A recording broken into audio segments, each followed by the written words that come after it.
For decades, elite sports have tried to draw a hard line around performance enhancement, even though repeated scandals have shown that that line can be extremely porous. From cycling to athletics to baseball, doping has been both widespread and difficult to police, with testing often lagging behind new methods and substances. That history is why the arrival of the enhanced games has been met with immediate resistance from sports governing bodies, medical professionals, and anti-doping agencies who argue that the lessons of the past are being ignored rather than addressed. Frankly, I think it's a joke to say that it can be safe. There's always risk in taking medicine, whatever they are. They got no idea what it can do to the athletes. And it's actually a smokescreen to organize kind of a Roman circus, where the gladiator at the end might die and nobody cares. The enhanced games are scheduled to debut this May in Las Vegas, with competitions in athletics, swimming, and weightlifting, and prize money that far exceeds what most athletes in these sports typically earn. On Memorial Day weekend 2026, the world of sport will change forever. The Enhanced Games, a new era where sport meets spectacle. Organizers have advertised payouts of up to $250,000 for individual events and have confirmed that participants will be allowed to use performance-enhancing drugs that they say are approved for medical use in the United States. High-profile names have already signed on, including former Olympic champion swimmer James Magnussen, British sprinter Ben Proud, and former world-class athletes like Fred Kerley and Reese Prescott, moves that have intensified scrutiny and prompted warnings from organizations like the World Anti-Doping Agency that athletes could suffer permanent harm or worse. The uproar is not just about fairness or records, but about medical risk and responsibility. Anti-doping officials point to decades of evidence linking unchecked drug use to long-term health consequences, while critics question whether meaningful oversight is possible when the same organization both promotes the event and defines what is considered safe. This episode looks at why the sporting world has reacted so strongly to the enhanced games, what specific concerns are driving that backlash, and why a growing number of athletes still see participation as a rational choice in a system that often leaves them with few viable financial alternatives.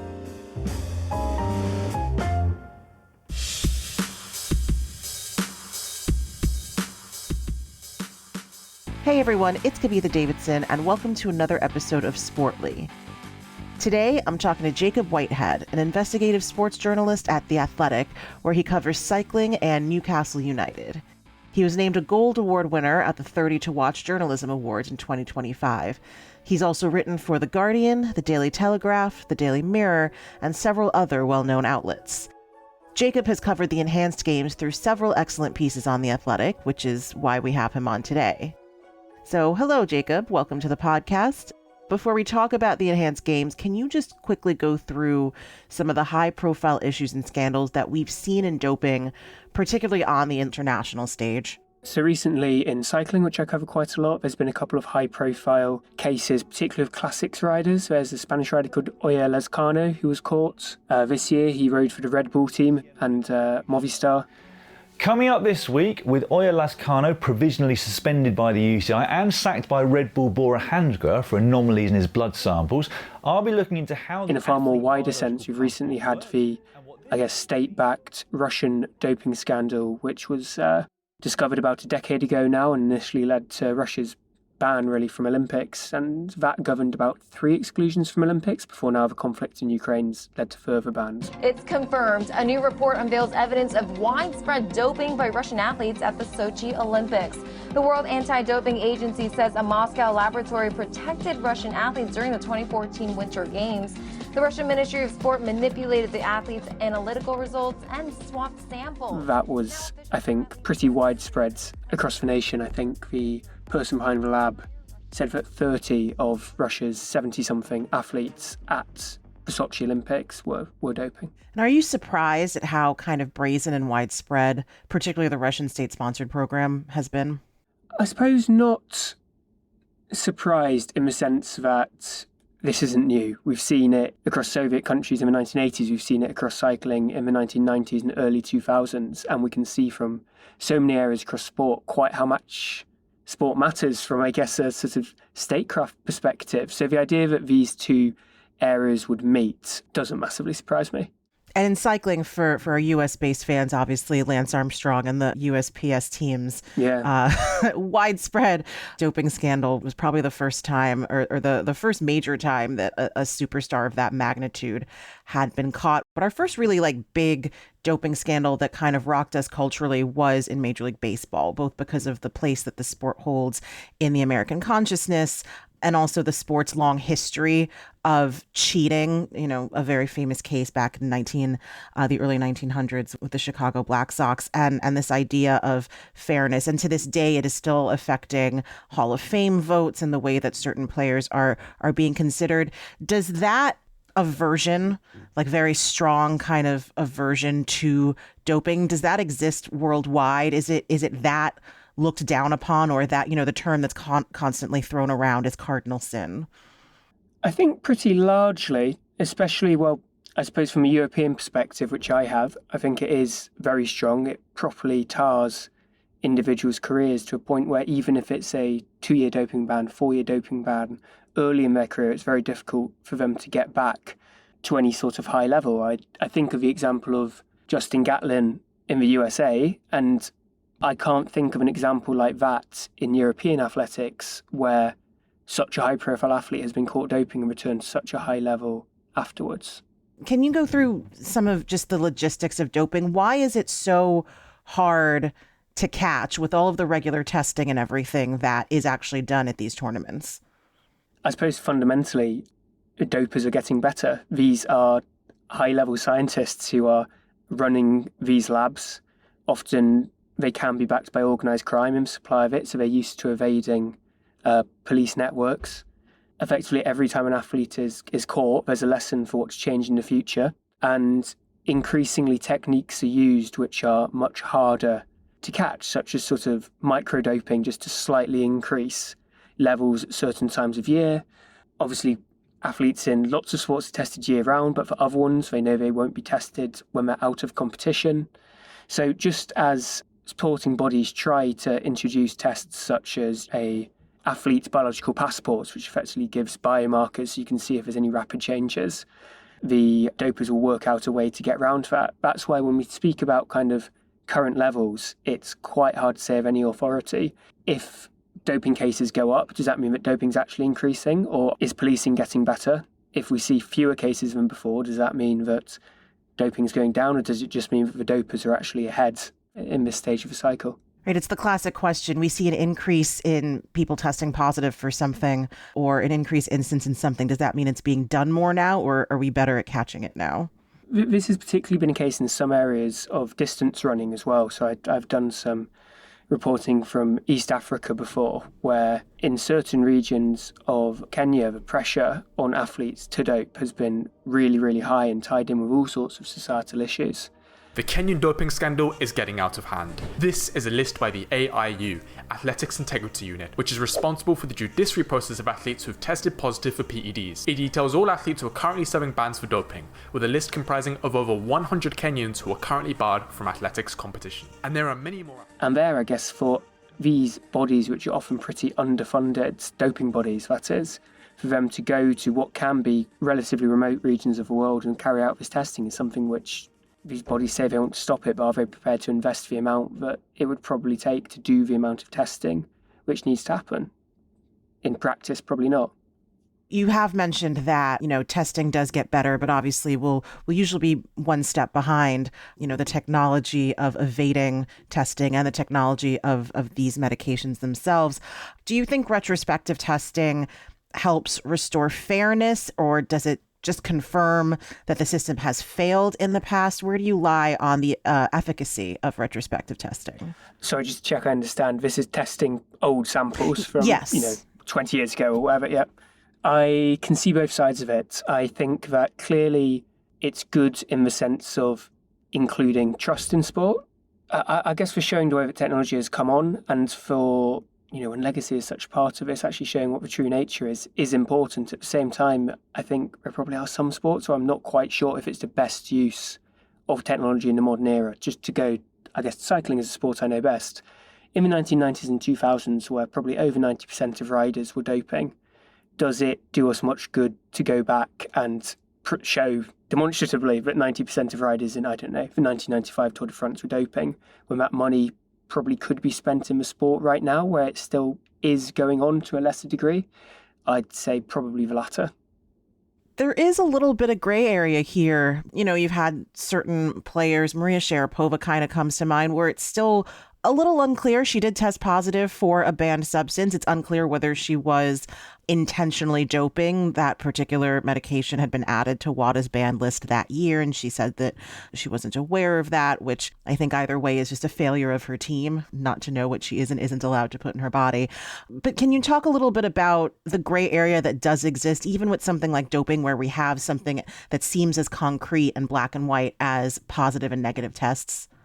Yeah, I mean, there's legal doping exists in a range of different sports. There are things called therapeutic use exemptions, or TUEs, which are effectively when a team can apply on behalf of an athlete to take certain drugs which would otherwise be banned. So quite a common one in endurance sport is asthma medication, which can improve breathing capacity, lung capacity, and as such is really useful to long-distance runners or cyclists or even footballers.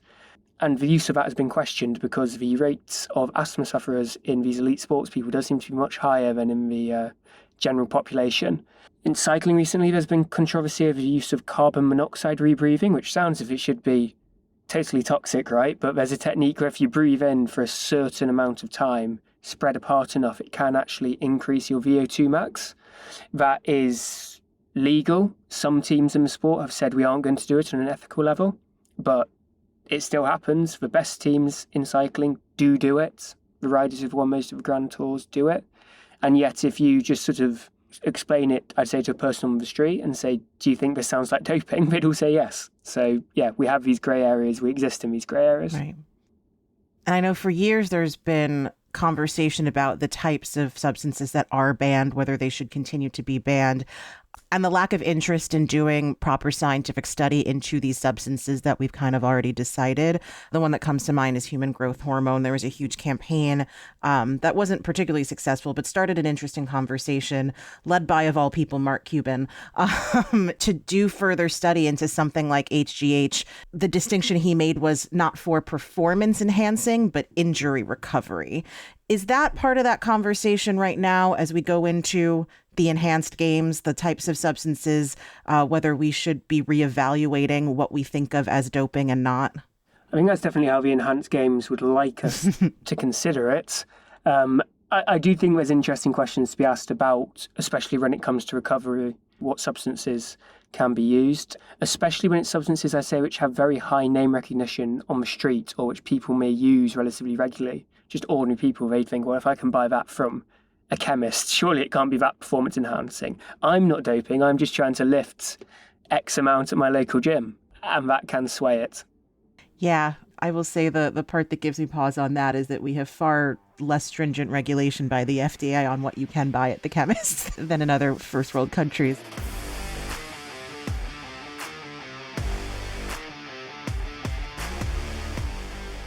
Greece's Christian Golomev racing the clock. This promotional video released by Enhanced Games shows their athlete beating the world record in the 50 free by 0.02 of a second. So the Enhanced Games, for people who haven't heard of this, what are they and how did they come about? So the Enhanced Games are the brainchild of this Australian entrepreneur called Aaron D'Souza, and effectively it is athletics with no bounds on human performance. Well, that's probably the marketing spiel of how they'd like it. It's saying, we want to see athletes run as fast as possible and we're happy for them to dope or to take performance-enhancing supplements to do that. They've limited them, in theory, to FDA-approved drugs, but in 3 sports this year, swimming, weightlifting and athletics, there's going to be games in Las Vegas this May, with huge financial rewards, or far larger than pretty much every other competition in those sports for the participants. And if they break a record or win the events, that's even larger. So there's obviously just a stated incentive to do as many performance enhancing drugs as will possibly get you to that bonus threshold. And Miley Hogan caught up with Olympic swimmer James Magnussen, the poster boy of the event. When you were younger and competing at the Olympics, did you picture this for your future? No, I never pictured anything like this. To be honest, I've always been staunchly against performance-enhancing drugs in sport because I knew as a clean athlete at an Olympic Games or World Championships, there were people trying to cheat the rules or beat the system, and that really annoyed me. However, the enhanced game sits completely separate from the Olympics. It's its own product, its own event, and it's, for the first time in history, a level playing field. Everybody can be enhanced or not if they don't want to, but instead of drug testing, we have health testing. So we know we have the healthiest athletes in the world, if not. What considerations are there for the actual health of these athletes? And you said that, in theory at least, that the allowed performance-enhancing drugs are FDA approved. But are there still concerns from medical professionals, from these athletes, medical teams, that being allowed to run with free rein does open themselves up to, damaging their bodies? From the regular sporting community, they've been absolutely clear that this is dangerous, that people could die, and there's historical precedence in that. From, we've mentioned it before, but 1980s, 1990s cycling, there's been tons of early deaths from overuse of drugs which have swollen the hearts, restricted muscles. The Enhanced Games does have a safety and research team. However, when you actually dig into the identities of some of those, it raises further questions. I did some reporting last year on the identities of some of these figures. I mean, D'Souza, when you interview him, will throw qualifications at you. Their top guy is somebody called George Church, who is a Harvard genetic professor. But his kind of most high-profile thing isn't on the safety of performance-enhancing drugs. He previously attracted media attention for his desire to regenerate a woolly mammoth. And when he later did some research into anti-aging gene therapy, that was actually retracted by the journal that initially published it, which is pretty rare in academic publishing. It's usually just if somebody thinks something's not right, it'll be ignored. This is, I suppose, an active acknowledgement that something is an issue here. Another member of the scientific panel was a cancer specialist who was suspended for breaching the very core of the Hippocratic Oath, end quote.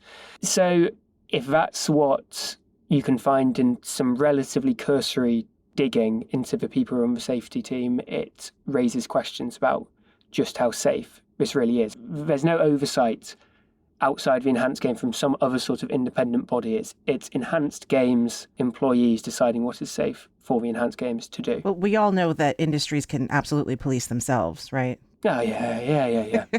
It's funny that you mentioned these two particular medical and science professionals, because it reminds me of when the NFL was really coming under scrutiny for its concussion and CTE problem, and they hired their first chief medical officer to kind of show that they were taking this seriously for the first time. And they were a cardiovascular specialist and not a neuroscientist. And it's like, yes, this person comes from Harvard, however, is not really addressing the issue at hand. So and that's one thing which slightly alarms me about it, is that the athletes are placing their faith into these individuals because they don't really have anyone else to do that once they've stepped away from mainstream sporting bodies. I'm thinking about my colleague interviewed Ben Proud, the British swimmer, who defected, is that the right word? Who moved to the Enhanced Games. And it was remarkable how much in his testimony it sort of came back to the I don't know, my agent knows, just quotes, I'm really coming to this blind. It's not something I'm fully understanding of. I'm lucky I've got a great agent who has those conversations. I probably couldn't tell you I was only sent a brief list of things that are available. Some seem interesting. Like, that is not informed consent, so it doesn't sound like it to me. Yeah, that's absolutely fair. And that also brings up the issue of the fact that in most of these sports outside of the Olympics, they're not year-round revenue-generating sports for these athletes. They're usually amateur athletics or things like swimming, where unless you are the biggest stars on the biggest stage and you win multiple gold medals in the Olympics or multiple titles at Worlds, you don't have huge endorsement deals. These are not athletes who can afford the highest level of medical teams around them. So they are kind of in the hands of these doctors and professionals that the Enhanced Game is providing to them. It's a vulnerability of the system that the Enhanced Games organisers have noticed, both from a perspective of recruiting the athletes and, I guess, then for being able to convince them to take these supplements. If these endorsement deals were on the table, it simply wouldn't exist. These are Olympic sports largely we're talking about, and the Olympics doesn't share its TV revenue with the athletes itself directly. There's been massive fusses about whether athletes should even be paid by the national federations. And at some stage down the line, if the enhanced games continues to recruit from these athletes, if it even gets to a point where it's maybe like Live Golf and the PGA Tour, where it's taking away significant numbers of current professionals, the Olympics might reach a point where it has to change to safeguard, I guess, sporting integrity and make sure that these athletes are properly paid to take away this temptation. As much as in a way you don't want to bow to the demands of the enhanced games, it might be the reality we're encountering. Have you noticed a pattern or some common characteristics of the athletes who have jumped to join the enhanced games?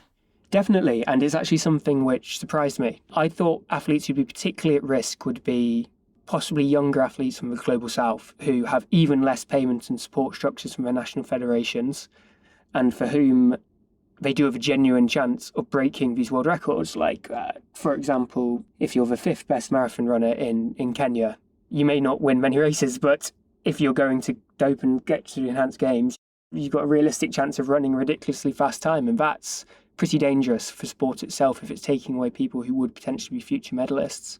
What we've actually discovered is that it's almost been much older athletes, in a way possibly struggling to deal with no longer being at the forefront of their respective sports, kind of a moonshot because they got nothing to lose. Whether it's a swimmer, James Magnuson, who was a former world champion who disappeared from top level, or Ben Proud, who is probably not going to be at the top of this Olympic cycle, Fred Curley, who was a medalist at the last Olympics, but we know how short sprinters' top level careers are.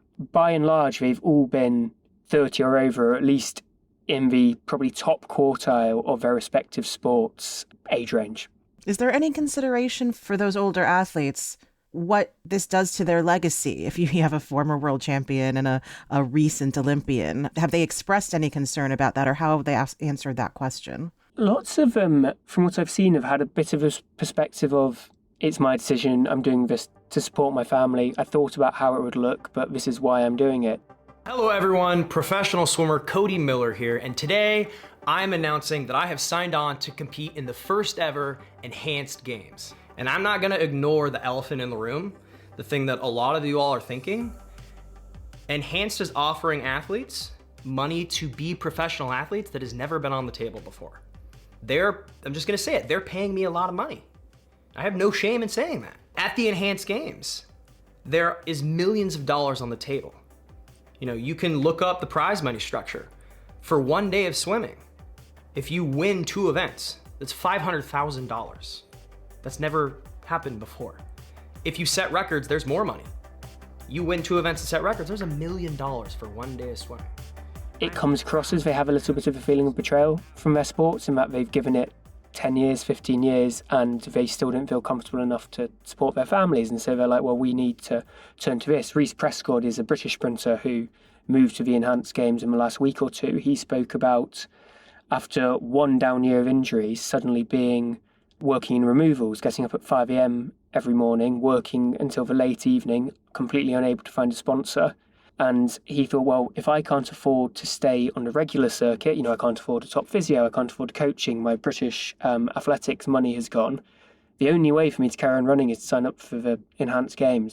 Have you or any of your colleagues, when kind of digging into the background of some of the scientists and medical professionals that are involved in the Enhanced Games, have you uncovered any direct seeming conflicts of interest, people who are employed by companies that might have ties to producing some of these performance-enhancing drugs, or anything that would kind of raise a red flag?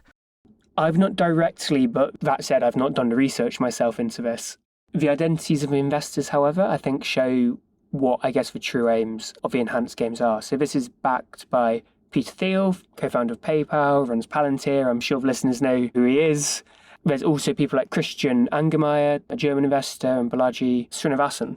And all 3 of these are really interested basically in the anti-aging movement. Thiel's spoken about wanting to be cryogenically frozen after his death. He's donated millions of his fortune into it. And this was an element which I'd not fully appreciated before I first met D'Souza. I've spoken to him a few times, and the first time was at their offices in Kensington. So it's this very genteel part of London, and they were operating out of effectively a private members club. And I walk in, and D'Souza's got this policy that he will never say no to any journalist, really, who wants to interview him, or at least he did. I was going to say, has he stuck by that? I think largely he seems to be doing an interview every 2 weeks or so. I mean, he is unmistakably a quick-thinking talker. He's a former lawyer, an advocate, and you can see where some of that comes from. I walked in and spoke to some of his juniors and, had all the sort of normal conversations of how's the job going? And they're like, it's amazing. I truly believe we're changing the world. And I remember thinking, that's a bit earnest. That's a bit keen. And quickly, D'Souza sort of started to talk about what he thought this could mean for anti-aging. To quote, he said, I think that AI was science fiction 5 years ago. One person made it real with ChatGPT. In the same way, the idea of transhumanism, we can overcome our weak, feeble biological bodies, sounds like science fiction, but it's actually possible. We need an inflection point, a moment that changes the social psyche. That will be the first enhanced games when an athlete breaks the 100-metre world record, demolishes it, openly using performance enhancements. He then goes on to explain everyone's then going to ask, what are they on and how can I get it? And quite there we start to see the money element come in. This is a marketing tool. And in many ways, that's nothing different to what we see sports historically as being. I mean, like the Red Bull model, it's marketing, right? But then this is, from my perspective, a bit darker. There's reasons why all the drugs are FDA compliant, if that's why they're going to be sold. You look at these links, and we're very used to talking about sport as a front for sports washing for nation states. Increasingly, I guess, under the second Trump presidency, there's elements of it being a technocracy, whether that's with Thiel himself and Palantir links or it's with Musk. And this, in a way, I think, is sport being used as a technocratic tool rather than a political tool. It's a way for sport to make a lot of money for these entrepreneurs, these moguls, who do have these sci-fi ideas, but have recognised that they're preying on a human emotion, which is quite an urgent one to a lot of people. Well, and a human emotion, not just of these athletes, but the human emotions that are just elicited and kind of impossible to tamp down when you're watching sports, when you are a sports fan. That's the reason so many fans have irrational reactions to certain things, right? It's like very inextricably linked to your identity and also your mortality and your humanism, which I suppose is what they're trying to get at here. When you talk about D'Souza using the language of changing the world, that's fascinating to me. My background is in business reporting, and I've done a lot of reporting on Silicon Valley. And no matter what the new technological improvement is or revolution that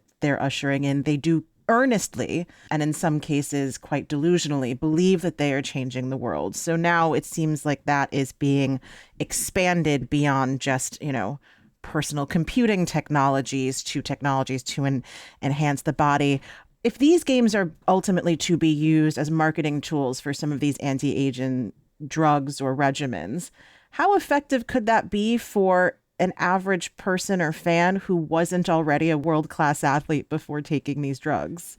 I think it's very hard to predict how a non-professional would react to this, especially when there's not medical opinion there, and that's part of the reason why it's so dangerous. I mean, the athletes, I'm sure, probably will be very closely monitored. As D'Souza said to me, if there's a single death, this whole thing is over. But that's where the danger comes, is normalising it to ordinary people. If you imagine that all of a sudden, rather than 5 athletes taking, human growth hormone widely, it turns into 50,000 people, is that really at a point that sort of health services can support, that we know enough about to back this? D'Souza uses anecdotal evidence to back himself up more often than scientific ones, or at least when he uses scientific ones, quite often there have been some issues with their credibility. He brings up the example of RFK Jr. again and again, points to him doing pull-ups, and of course RFK is he's spoken openly about using testosterone growth hormones. He said he's got a perfect six-pack, he's of the same vintage as Joe Biden, but he's weak. I suppose just having this sort of element, having Donald Trump Jr. invest into the enhanced games, all I guess just sort of shows quite how many business interests of a very rich, elite, powerful circle, I guess, behind the enhanced games. I did want to talk about the business interests, and I'm glad that you brought up the technocratic interests, because that is more on the political side. On the business side of things, how much money are we talking here? How much money individually have D'Souza invested, has Thiel invested, and how much general money do we know, at least that has been made public, is backing the enhanced games? I don't know specifically about the amount of money put in by the investors. They've kept that relatively low-key, partially because, early on, they're open and happy to speak. They're very closed about exact details. For the first year or two, they found it very difficult to actually attract high-level talent. And there's lots of skepticism about whether the games would even get off the ground. And I think some of their reticence to publicly sharing numbers was because of that. In terms of prize money for athletes, it sort of varies. It does feel like there's a different prize every 6 months. The big headline at the start was there's going to be $1 million for the first person to break a world record. That's now changed. It's going to be $250,000 for winning the 100-metre events at the Enhanced Games in May, although individuals have spoken about now getting appearance fees as well. So Reece Prescott spoke about that as being a major reason why he joined. It effectively supported his athletics career for another year or two. So we are talking, whilst in a sort of NFL, NBA, Premier League context, those numbers are, like 250,000 is less than the vet minimum in the NFL. But for somebody in the athletics world, that could be a 2 or 3 year salary for at least for a champion athlete, not just for a run-of-the-mill athlete. These upcoming games are being held in Las Vegas. I think a lot of people probably can guess, but why Las Vegas? Part of it is purely it's Vegas, it's the glitz, it's the glamour, it's where people expect it to be. Some of it is, in a way, a slightly meta kind of, well, where should this event be? This event should be in Vegas. Vegas has the reputation. Some of it is also more practical levels, like Nevada historically has weaker, I think, licensing laws for sporting events to take place. That's why we see so many boxing fights take place there. When there's controversy over Jake Paul fighting or whatever, he'll be able to fight in Nevada unless it is, truly beyond the pale. And it makes it far easier for D'Souza to do it. It's also, this isn't an American event, but it is an American event at the same time, with the identities of the backers, the organisers, where most of the athletes are coming from. Having it in US time zone makes a lot of sense. Well, the World Anti-Doping Agency wants to shut down the drug-fueled enhanced games, as they're called, planned to go down in Las Vegas next year. Obviously, this is not sanctioned by WADA or USADA. What have the reactions from the actual existing anti-doping regulation bodies been to the enhanced games? Seb Coe, who was head of athletics for a while, was one of the first major reactions, and his was just, it's a load of bollocks, isn't it? And in a way that was quite dismissive, and you can see the tone is changing quite a lot. I think they've started to realise in the last year or so, as there have been more defections, there probably will be a games taking place. When these athletes start to get paid, there will be the temptation there, and they're having to change their messaging from, I suppose, a straight-up derisory tone to more of an educational tone. And like we were discussing before, there might be a point where they're having to discuss better ways to monetize their athletes. I suppose the leverage which WADA have had is that if an athlete takes place in enhanced games, they will be giving up their future careers in that sport. And so you're sort of, I guess, lacking long-term financial stability. You're kind of, are putting your eggs all into the enhanced games basket. And as we've seen from stuff like Grand Slam track, it can be, which is just to stress, completely not an enhanced games equivalent thing, but nevertheless has had financial issues in terms of actually paying the athletes who signed up for it, and we can see the risks from that, and the athletes in the enhanced games, there's a chance they could bear the same risks. When I contacted WADA, they were very open really about what their perspective was, and in a way which is slightly educational, they said, as we've seen throughout history, they've taken terrible physical and mental toll on many athletes. Some have suffered permanent health issues. Others have died, end quote. And that's quite an unusual, I'm sure you'll have dealt with a lot of sporting bodies as well. They're usually much more neutral language on that and aren't written with, I guess, the sort of almost the structural flair of ending it with others have died, full stop, end quote, see you later. Which I guess sort of shows some of the anger, I suppose, which is there, and also an element of frustration that's, as we spoke about earlier, all of this technology is come on in terms of monitoring athletes, and now it's, I guess, being trumpeted brazenly. Right.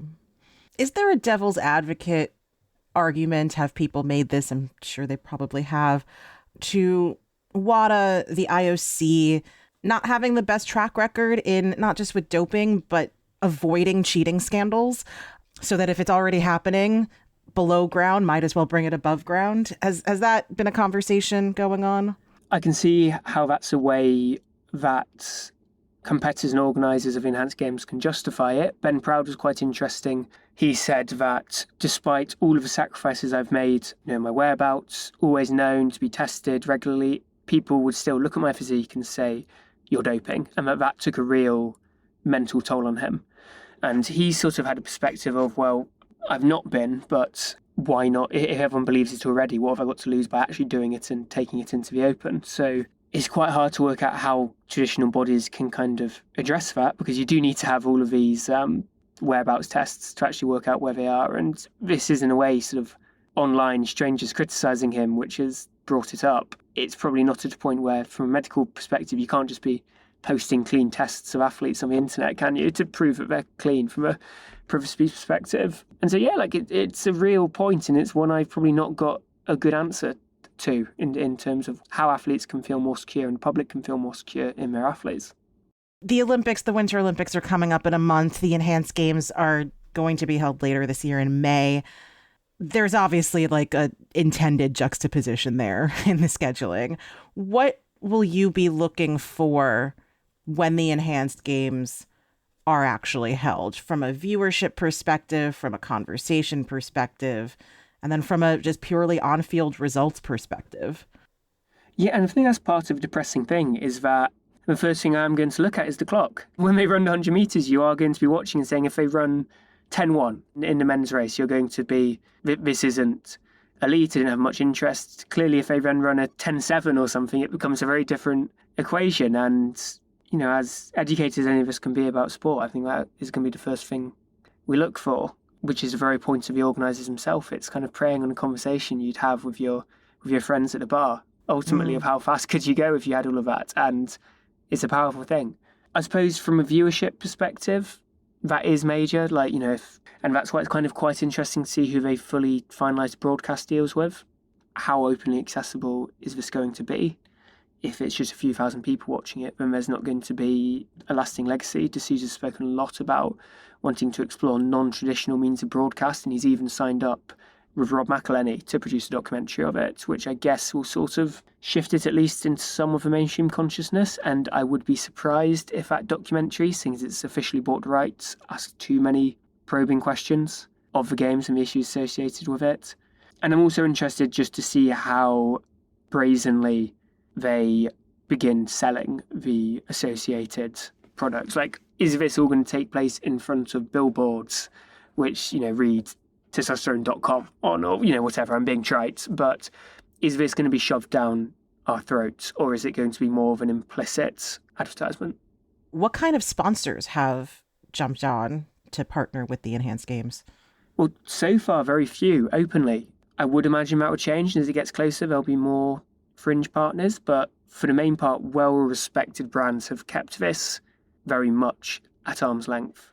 And finally, Jacob, you talk about the conversations you're having at the bar, and you're looking at the clock, and if someone runs a 10-1, you are going to pay attention to that. And I guess this is my old man yells at cloud question, but isn't so much of what we love about sports, and particularly Olympic sports, that human beings are doing things that are superhuman, by themselves, by sheer work and training and a lot of God-given biological gifts, but that they're kind of defying the odds of their own bodies? Does the Enhanced Games take that part of the love of sports away? Yeah, I'm completely with you in that that's not the sport I want to watch. It takes away from the narrative of it. It takes away some of the struggle, the overcoming. What it has opened my eyes to is that there's some people who just see the world so totally differently. And for them, pushing the limits, for me, it matters because it's showing what you can do as a person. It's maximising yourself. For others, it's just saying, well, maximising yourself has to include using every single aid you can, including performance-enhancing drugs. And that is what I'm interested in. I'm not interested in the journey. I'm interested in, the raw number, the time on the screen, the results. And obviously, yeah, we're all interested in that, but at the expense of everything else. It's a sad place to end on, but, maybe we're going to be surprised and people are going to be far more interested in that than any other factor. Right. Well, it'll be interesting to watch how this does unfold. Jacob Whitehead, thank you so much for joining us, for breaking this down. It's a brave new world. Yeah, thank you for having me. Enjoyed it. Thanks so much for tuning into Sportly. Tune in next week and every week after as we dive into another great story. And if you have thoughts or suggestions for a topic you'd like me to cover, I'd love to hear from you. Please feel free to email me at kavitha@immigrantlypod.com. And if you like what you're hearing, rate and review us on your favorite podcast app. Sportly is an Immigrantly media production. This episode was produced by Paroma Chakravarti. Our executive producer is Sadia Khan. Our sound designer and editor is Paroma Chakravarti. Our theme music was created by Simon Hutchinson. Other music by Epidemic Sound. Tune back in next week and every week after for more Sportly.